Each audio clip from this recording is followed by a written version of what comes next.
Am I the asshole? Me, 28 female, and my best friend, 36 male, have been living together for 5 years. In the beginning, it was amazing. It always is amazing in the beginning. Did you drink awesome shooters and listen to awesome music and then just sit around and soak up each other's awesomeness? Everybody always thinks roommates are gonna work out in the beginning, and it's just like, yeah, they're cool. Yeah, that's awesome. We were so happy.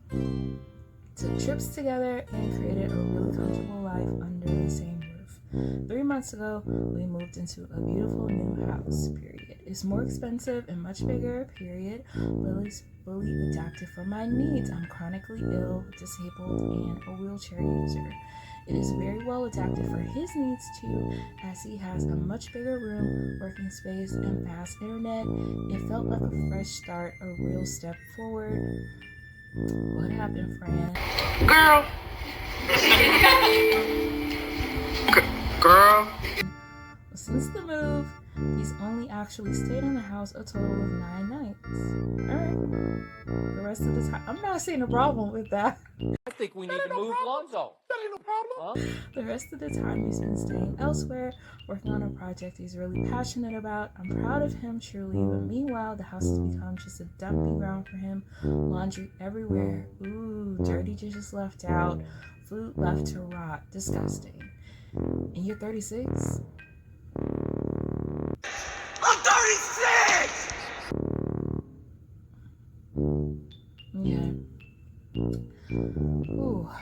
He won't help me with anything around the house, and I physically can't keep up anymore. My body just doesn't allow it. The house is such a mess, I can't move around in my wheelchair, and I'm too weak to pick up his stuff and move them so I can get into the kitchen, for example, or into the bathroom. I'm stuck in my own bedroom. We also have 2 dogs, one of whom we share ownership of, but lately I've been left to care for him completely on my own. It really hurts because the dog clearly misses him, and it's heartbreaking watching an animal you love be confused, upset, and constantly looking out the window waiting for someone who barely shows up anymore. We've had this conversation before, many times, but I've always tried to be understanding because he loves his work. What the fuck that got to do with me? But every time he promises to change, and within a couple of days is back to square one. I told him that I respect his passion, but he needs to start acting like an adult, not a 12-year-old boy. Exactly. I'm exhausted. I feel like I'm living alone in every way that matters while still carrying the emotional and physical load of sharing the home with both him and the animals we committed to together. I feel like he is just taking advantage, as also he said to his friends and family that he is my unpaid carer, when actually it's very much the other way. Get out. Get the hell out of my house. In Jesus' name, I pray. So I gave him a final ultimatum, or else I wouldn't. Wow. Or else I would have to ask him to leave. I said he has to start paying half of all the bills of the house. He's not paying the bills?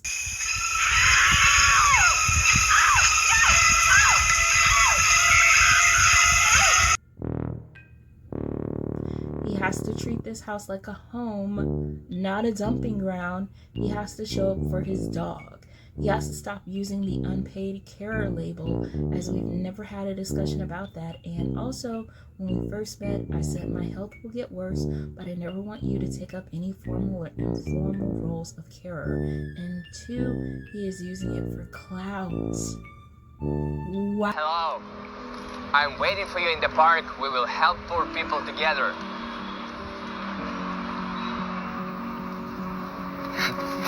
Take the food, don't drink the take. Wow. He got really upset, saying he's really busy creating a gaming business and hasn't talked to me since. Am I the asshole? If you do not run over this man in your wheelchair, I'm not going nowhere. Oh my God. the next time he enters that house, Oh my God.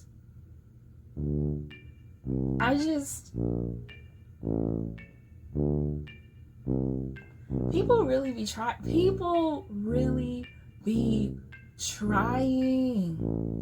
I hate people like this. I hate people like this that treat disabled people like shit. Or, it's even worse, people like this who know better.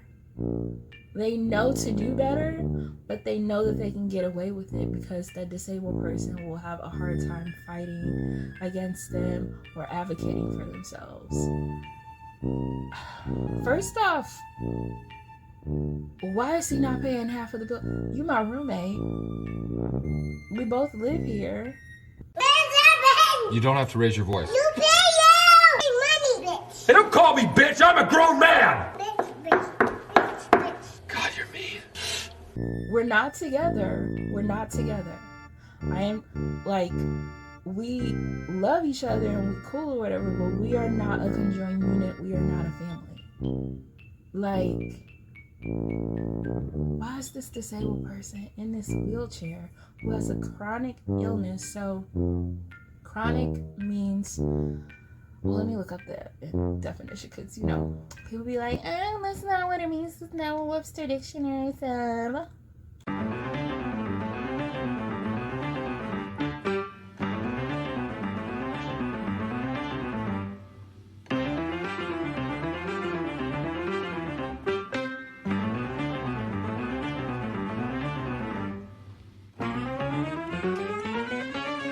Is an illness that is not going away. It's not like the flu or cold where it comes, you know, and eventually your system is able to fight it and it gets better.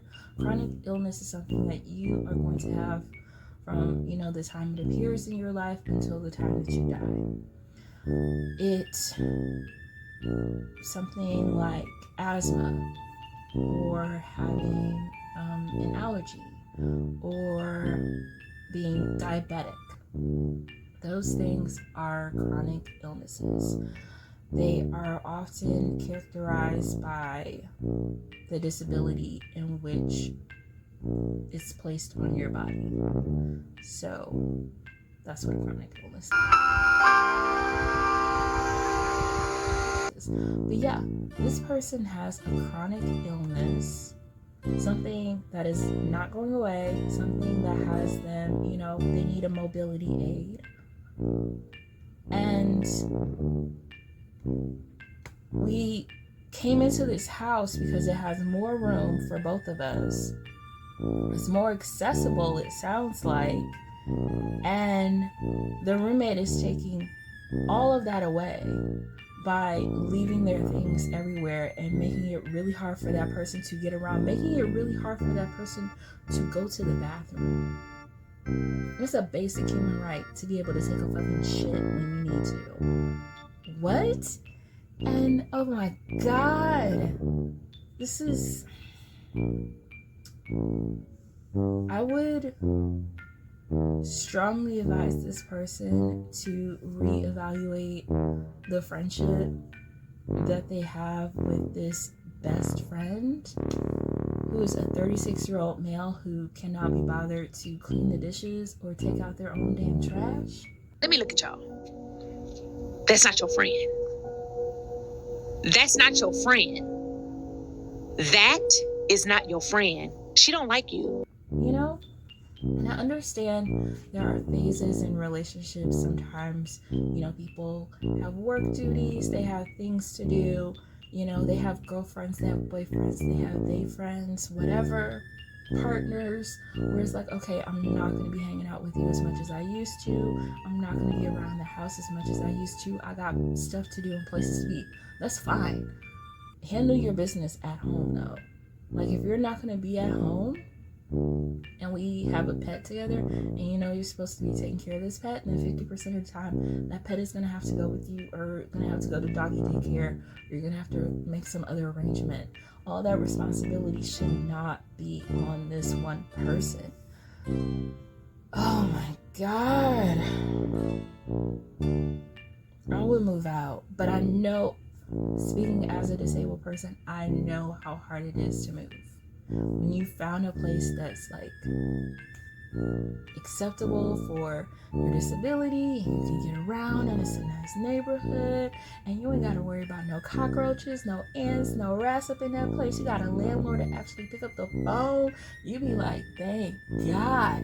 So This is nice, girl. This all this is you right here. Okay. They don't smell like roaches in here or nothing. This is so nice. And look at this, girl. How you get sparkles in the back of an animal? What is this, a Care Bear? to give all that up because of this asshole. You know what changed that? I would not give up the place. I would talk to the roommate, and if they are not willing to go by the demands that this person just set forth, it's time to move out. It's time for the roommate to move out. The one that doesn't want to clean up and wants to just leave the house a mess to the point where this person cannot get around and is going around telling everybody they motherfucking Mother Teresa because they just, happen to live with a person that's disabled. And oh, it's just like so hard on them. It's just so hard to live this life being around a disabled person. It's just like, please pray for me and put some money into my Cash App. Thank you. Get your shit! Get your shit! And get out! Bye-bye. Bye-bye. Bye-bye now. Bye. Bye-bye. Remember, please discard all candy wrappers and popcorn containers in the nearest trash receptacle. Thank you. Okay, bye-bye now.